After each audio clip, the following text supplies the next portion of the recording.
Très intéressant de voir ce qui se passe. D'un côté, on a l'OTAN, d'un autre côté, on a la Russie, le sommet islamo-arabe qui se tient, Israël, l'affaiblissement de l'Europe. Et on regarde aussi l'épuisement des États-Unis. Et si l'OTAN s'effondrait demain sous les flammes de la guerre en Pologne? Parce que la Russie a toujours vu Varsovie comme la base arrière de l'OTAN dans la région.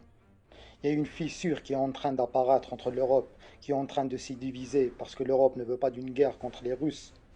L'Amérique est fatiguée, il faut dire la vérité, elle est en train de s'isoler de l'Europe et les pays du Golfe se tournent vers Pékin et Moscou. Un monde bascule, l'ordre occidental est en train de s'écrouler. Dans ce chaos, Israël brandit son projet messianique, le rêve dangereux d'un grand Israël. C'est pour ça qu'elle veut d'une guerre, comme la guerre en Ukraine, dans le Moyen-Orient. Mais d'un autre côté, une autre puissance est en train de s'affirmer. Et cette puissance-là s'affirme en silence, mais elle s'affirme et elle pèse dans le monde. L'Algérie, que ce soit à l'ONU, en Méditerranée ou dans le monde arabe, son nom revient encore et encore, comme si l'histoire, effacée depuis des siècles, cherchait à renaître. Alger était maîtresse de la Méditerranée et le restera pour toujours.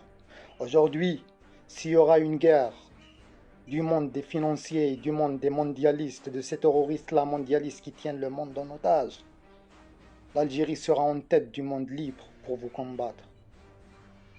Et ça, ce n'est pas que des paroles ou une vision d'une personne qui parle sur TikTok. Ça sera la réalité.